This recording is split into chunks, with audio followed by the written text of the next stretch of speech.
This is TruthQuest, uncovering the powerful technologies, visionary strategies, and compelling stories that fuel our quest for clarity and authenticity in a rapidly changing world. From groundbreaking innovations to real-life success stories, we take a deep dive into how individuals and businesses are harnessing truth tech to change their lives and create meaningful change. We believe that everyone deserves to know the truth. This is TruthQuest, and now your host, Dr. Bryan. Welcome. I'm Dr. Bryan. And I'm Mary Claire. And we're your hosts for TruthQuest, where we dive into the new technologies and stories about people's quest for truth and the impact it has on their lives. Today, we want to talk about how the rapid change in technologies, including AI, machine learning, and maybe even blockchain, might impact the way society functions on issues of truth verification, identity, certification, fraud reduction, and so forth.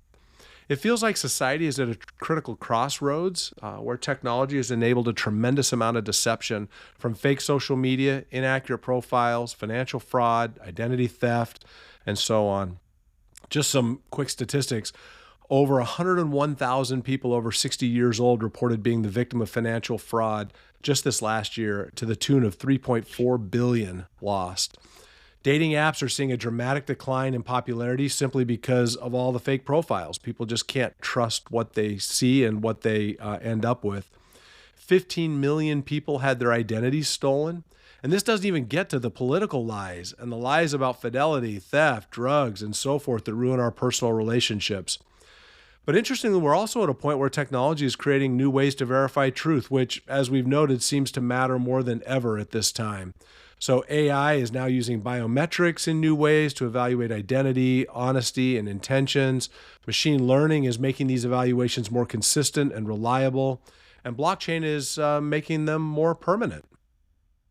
Bryan, thanks for the intro. I have the opportunity to introduce our guest today. So we are fortunate to have with us Bernd Helzer, the CTO of EyeCanKnow and one of the foremost software architects in the world.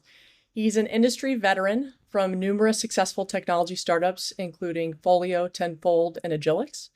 Bernd has a master's degree in computer science from Brigham Young University with an emphasis in massively scalable computing. He's taught computer science at the high school and college level, and when not working, he enjoys skiing and mountain biking in the Wasatch Mountains. Bernd, welcome, sir. Well, thank you for having me on the show. A disclaimer or opportunity, I should say, for all of our listeners out there. Bernd is going to be a recurring guest for us. He's our technical expert, and we're excited to have him lend his expertise in numerous areas with us over time. So this is one of many times we'll have the fortune of talking with Bernd. Hey, Mary Claire, before you get him going, I just have to say I have had the opportunity to ski with Bernd, and great skier, super fun. All right, Bernd, let's kick this off. Let's get to know a little bit about Bernd. What gets you out of bed in the mornings? Tell us a little bit about yourself. Yeah, absolutely. Well, first, it's my dog, of course, that gets me out of the bed. He, I can't stay very long, but really, I'm excited every time I get up to, I'm a technologist. I love technology, but only in as far as it helps people. So I'm excited to help people. So when I get out, I want to make sure that we have technology that works and that is actually improves people's lives. Yeah. Well, I think we'll get more into that here throughout the conversation. Wanted to get, just as we kick off, your long-term perspective, your perspective on kind of what's happening long-term. You've been in development, been an expert here for over 35 years.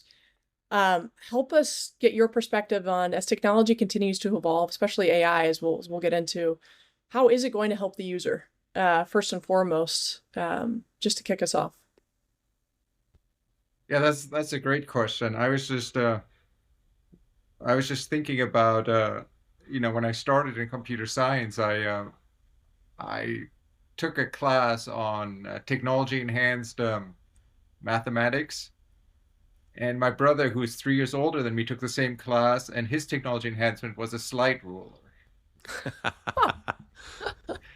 And so by the time I took the class, we actually had a programmable calculator, and it had 50 program steps. But also the program would go away if you turned the calculator off. So Man. every time you used it, you had to start it from scratch. And obviously technology has changed a lot since then.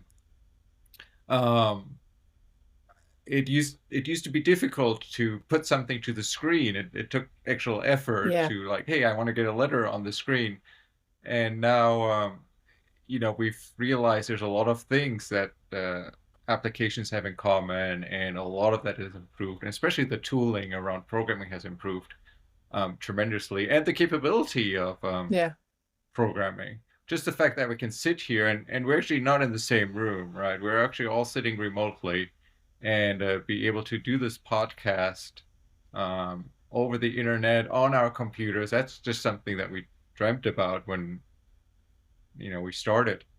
Even 5 years ago, it wasn't that great, right, Bernd? Yeah. I mean, it's gotten good in just the last 5 years. Yeah, the changes are tremendous, right?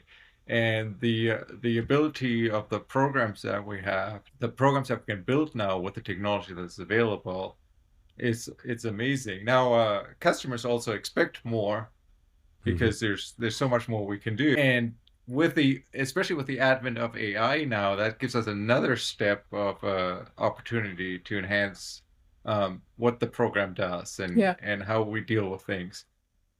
Things that used to be really difficult just 5 years ago are actually fairly straightforward now, and Well, we can do those. with that advancement, I think there's questions on ethics too, right? And I think I'm circling back to what gets you out of bed in the morning. Of you want to build technology that helps folks. What are some areas, whether it's AI or otherwise broadly with technology, from your expertise, either opportunities to improve the ethics or question ethics, or just like to get a little bit of your perspective on? It's a broad question, so I'm gonna throw up a ball and see where we can hit it here. No, it's a huge question. My first job out of college, I worked for a company that did search and electronic publishing even before the internet was really there. And we were so excited for the possibilities of it. We talked about information democracy and how it would lift everybody out of it. We were so excited about China. And this was about the time when Tiananmen Square happened. So we were a little distraught on what happened there, but we're still very hopeful. And I think that kind of technology has made a huge impact in people's lives. Yeah. But at the same time, we've seen also the rise of surveillance infrastructure with the same technology. So it's very difficult to judge this, like, hey, can this be used for good? Can this be used for evil? And sometimes I feel that technologists should have a rule like doctors have. First, do no harm. Oh. Just really quickly, you bring up a really good point that I hadn't even thought about before, which is, I think I remember back in those times as well, where we really thought that information by itself would lead to the good. The more information we had, the better things would be, the more clear, the more transparent, the more truthful. When in fact, your Tiananmen Square example, information actually is manipulated and used in ways that aren't helpful and that aren't accurate, right? And more information in many ways is more confusing, not less confusing. It's interesting you brought that up. Yeah, I am an absolute free speech absolutist. I believe in more speech. But as you're saying, it's difficult then when you have so much information to know what you can trust, what you can't trust, and how do we deal with those situations? Well, that question is going to continue to evolve, and it actually, just circling back to Bryan, what you just said, the greater desire and the greater need for truth.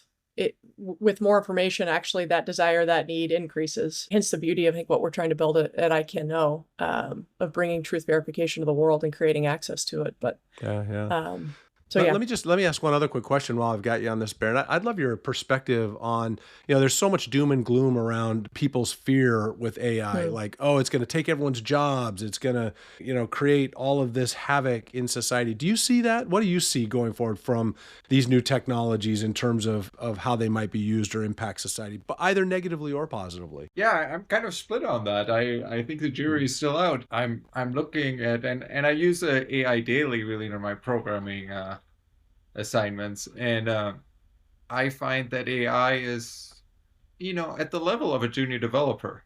It's pretty good, but it makes a lot of mistakes. Right. And maybe it will improve from there, maybe it won't. And then the problem is, will junior developers have a job? Because we can replace junior developers with AI. We can't replace senior developers with an AI yet. Mm-hmm.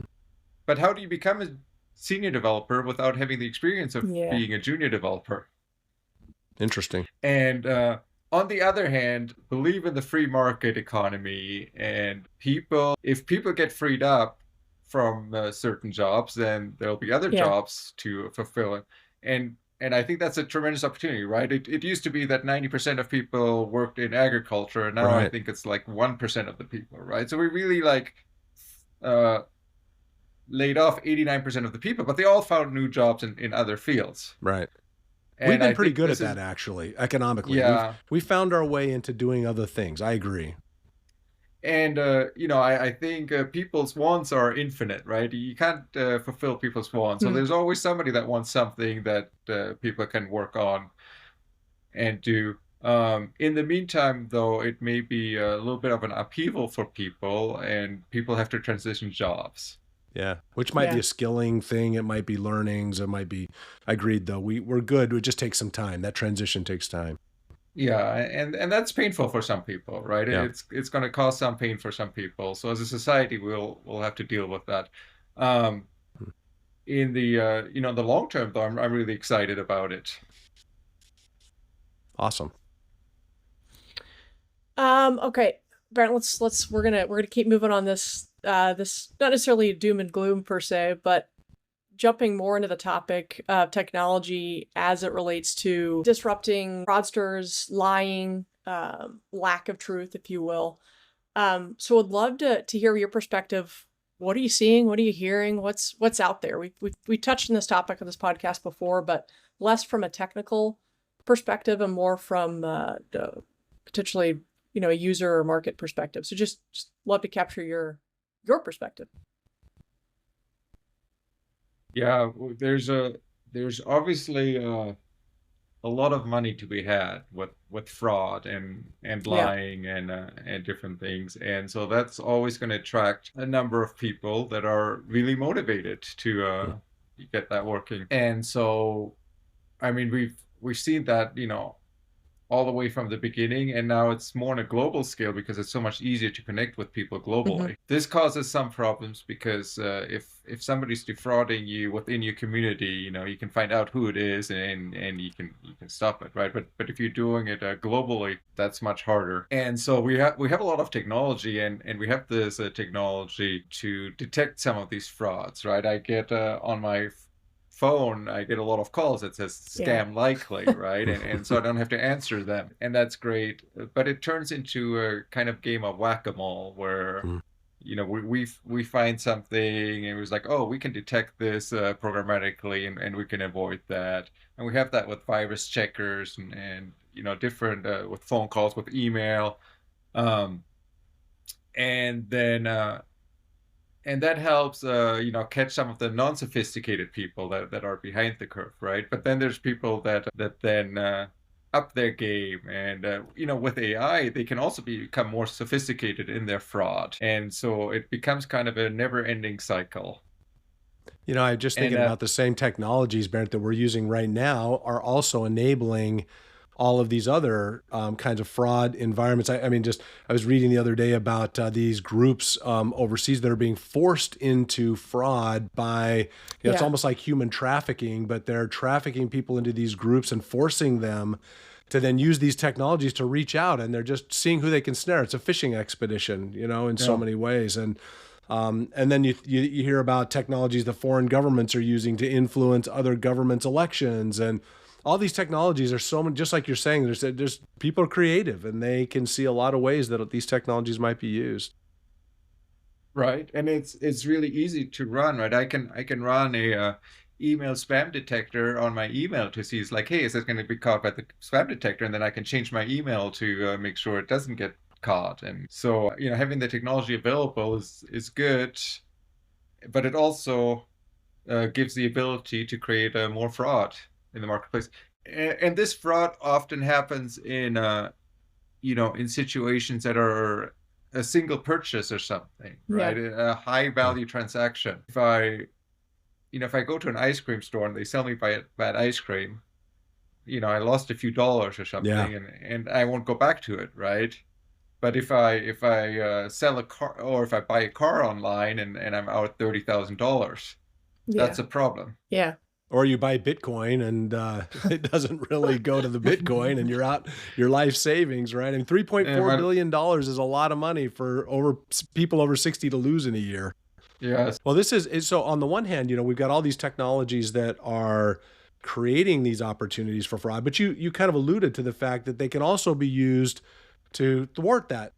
And so let's talk about that. Let's talk about some of the ways that maybe some of these technologies are being used to maybe, slow this down a little. Yeah, and obviously we have some technologies that we try to verify the source of this message, right? When it comes to email and text and phone calls, there's more opportunity to look at, like, who's really sending this email and trying to verify the person. We have and we see that on shopping sites like eBay or Amazon or other sites that have third-party sellers, trying to verify people's accounts and making sure that they're legitimate. Right.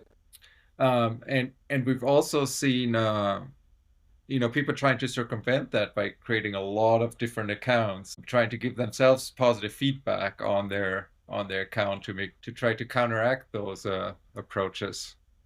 And that's why we see a lot of these, CAPTCHA things where it says, like, I'm not a robot, and you have to try to figure it out. So trying to make that harder for people to use.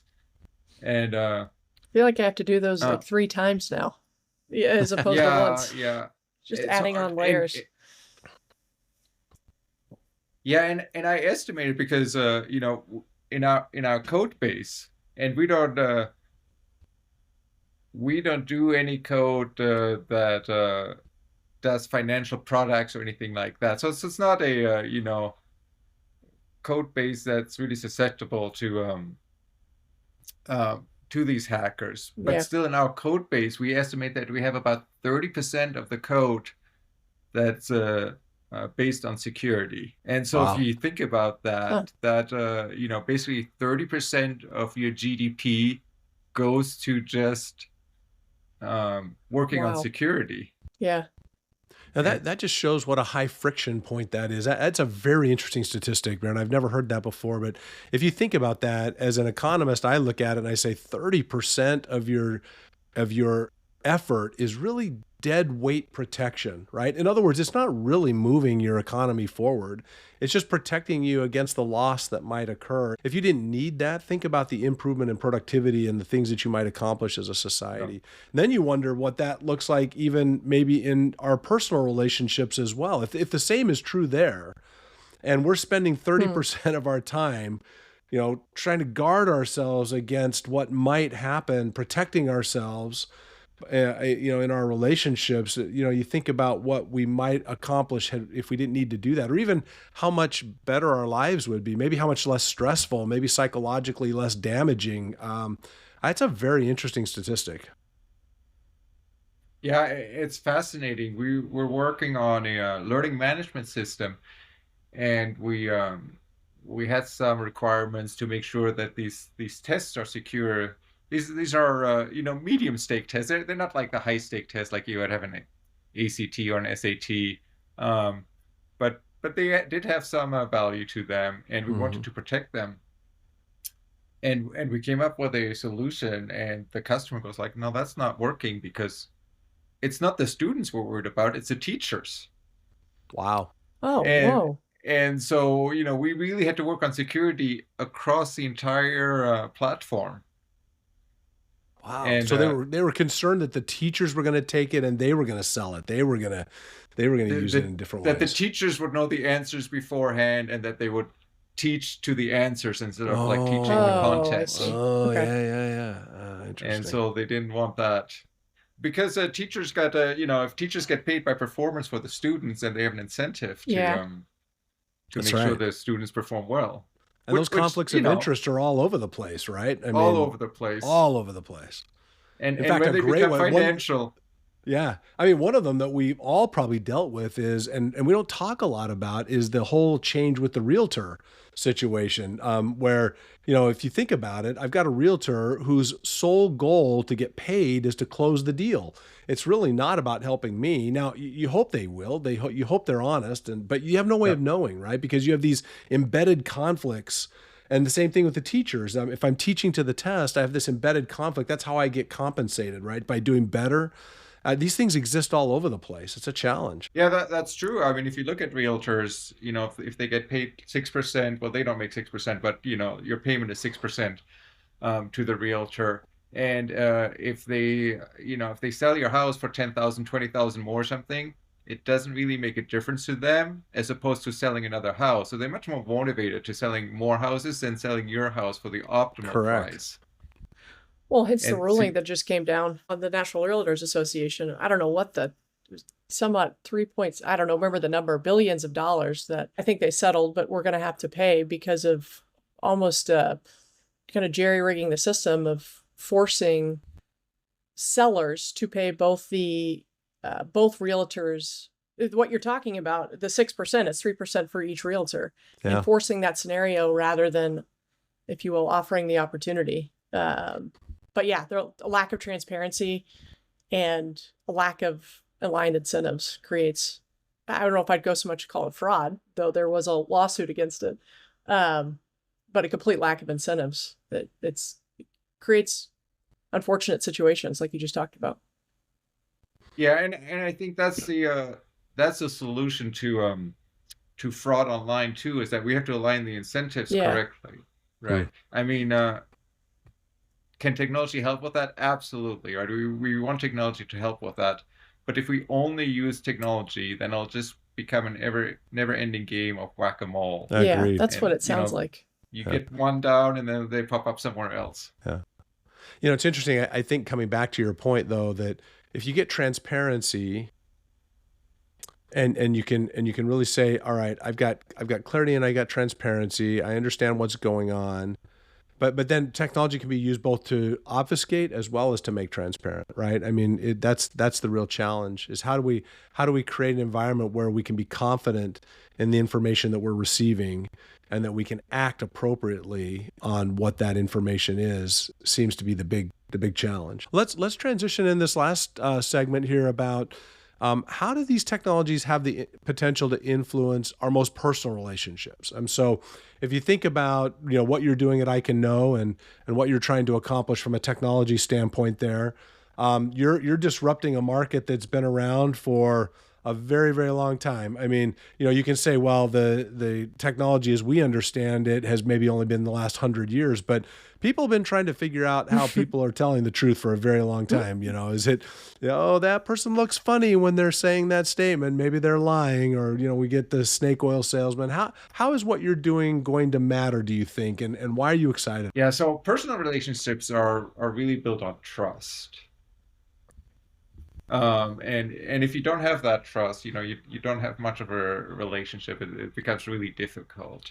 And when that trust is broken for some reason, it's really hard to restore the trust. So how can we restore the trust in that situation? And we think that EyeCanKnow can help in that situation. We have people come to us, and a lot of times these are really heartbreaking situations. Yeah. Where the people are suffering, and they come to us and they're like, help us out, and I need to understand. And when they come to us, um, we can help in two ways. I mean, either the answer is yes, you can trust this person, or no, you can't trust this person. Yeah. Um, but in either situation, you know more, and you can move forward with that information. And as with all technology, it's not 100% perfect, but Right. it's just a step on the way that helps you look. I can like step up on this ladder of trust a little bit more because I have this information, Right. Right. and you can start rebuilding. When I've thought about this technology before and kind of raised it up and took it up to 40,000 foot view, if working in previous businesses where we use data to created access to data to help business leaders make better decisions. With more information, can make more confidently make decisions and make more accurate decisions. I hadn't necessarily thought about it on a personal level, and this is exactly what it seems the technology is doing: is how can we create access to data that enables, in this case, truth and transparency to unfold to make better decisions. In this case, it's a decision on a personal level. Those decisions could go one way or the other, but it's like getting out of the murk, if you will, whether in this case on the personal level, but in years past have done the same thing on the business level. So That's great insight. One of the things that strikes me as interesting, and I'd love your perspective on this, Bernd, is, if you look back to the way we used to think about how we knew if someone was telling us the truth, how did we trust them? We'd look at their body language, we'd listen to how they said things, we kind of got into patterns, and then we would get taken by people who were really good at manipulating the way that they talked. And we all have seen those stories and cases where someone's just a really good liar. And some people can really just make it seem like they're telling the truth when they're not. And so then technology comes along, and you think about some of these things that we have, at least have had for a while, like polygraph. And we said, you know what, let's see if their biometrics match their facial expressions, right? Let's see if their heart rate and their respiration and some of these other things match. And we use that to help us kind of figure out what the truth was. And then we found out that people could manage some of that as well. They could hold their respiration manually. They could control their responses, and they could learn how to beat that system as well. And now we've got new technologies that EyeCanKnow is using, things like ocular motor deception, things that are more autonomic, they're less controllable, that you can't beat the system as well, which ups the level of accuracy and maybe faith in the system. Do you see that continuing to get better over time? Will AI help this? Will new technologies come and help this? Will this continue to get more accurate, more fast, more inexpensive, all of those kinds of things that make it more accessible, that people can use this easier? What is your take on that? I think it will. Yeah, I think it'll become more accurate. I think if you take an EyeCanKnow test, you realize it takes like 30 minutes, right? And Right. can we make it faster in the future? I hope so. We obviously don't want to lose accuracy in that process, and hopefully that'll improve and get better and get more accurate. Um, will Do I think that we're going to be 100%? No, I don't. I don't think that's ever going to happen. Mm. Um, there is still some part that um, we may never reach. And whether that's um, whether I'm not sure if people can manipulate it on purpose, or if that's just a random event that will happen. That jury is still out there. I haven't seen anybody manipulate on purpose, but it could happen. Right. Maybe Um, someday we'll get to a point where we can scan people's brain waves or something. And Scans people's brainwave. Yeah. And the one thing I worry about is, what if people believe the lie that they're telling? yeah, Can you yeah, detect so that? much so. Uh-huh. yeah, that's a great point. Well, this has been fantastic. Mary Claire, any final questions? Uh, I do have one more question. Barrett, when we think about the opportunity to improve accuracy, time, experience. What was going on in my head is what's the most leverageable area, or what's the lever we can pull from your perspective, from a technology perspective of, particularly when we come to AI, we've got physical technology, and in this case, phones, and we've got algorithms, and we've got things that we control from an experience perspective. Where do we think, from a technology perspective, where do you think the biggest lever is to pull to either improve the experience overall? That could be from improving accuracy. That could be from what it looks like to actually take a test. Or just curious of your perspective when you vision out where this is going. What comes to mind? Yeah, and if you think about doing like a polygraph test or something, you'll have to go into some facility where they have a polygraph set up, and you have to get hooked up and all these things. Compared to that, when you take an EyeCanKnow test, it's you use a phone and you do it in your own location, in your own room. Yeah. And so from that standpoint, we have improved tremendously the convenience of taking the test. That's disruption. Yeah, that is. And so from there, I think we have an opportunity, and we'll see how we work on that. Right now, my arm gets kind of tired when I hold the phone for half an hour, right? Can we have an opportunity to do this? Look, don't ask me 20 times. Ask me, make this thing happen in 5 minutes or in 3 minutes or something. And also, don't make me turn the phone over. We'll see what happens. I mean, we're talking about little things here, that annoy you and me, but also we're getting spoiled a little bit on that. Yeah. Because it is so convenient now. From the AI perspective, where do you see opportunities to leverage either what's already out there or to build on top of it? Yeah, and the beautiful thing on that is that I think that AI will become more powerful, and we'll be able to push it to the phone, and Agreed. so that we can do a lot of control on the phone and say like, oh look, we've gotten a good answer on this one. Let's focus on something else, and so that we can just specifically zero in on the things that we don't have good information on yet. Yeah. Okay. That's helpful. Fantastic. This has been so fun. Really appreciate both of you and your expertise. And Bernd, thank you for joining us. It's been great to have your knowledge and understanding here with us, and all of your insights. Well, thanks for having me on. It was a pleasure. Yeah. And Mary Claire, always good to have you here as well. Thank you, sir, for the invitation. Yeah. And thank you, everybody, for listening. We're excited to hear from you. If you have questions or comments or things that you would like us to address, we'd be happy to hear from you. You can follow us on all of our traditional social channels. And until next time, good luck in your truth quest.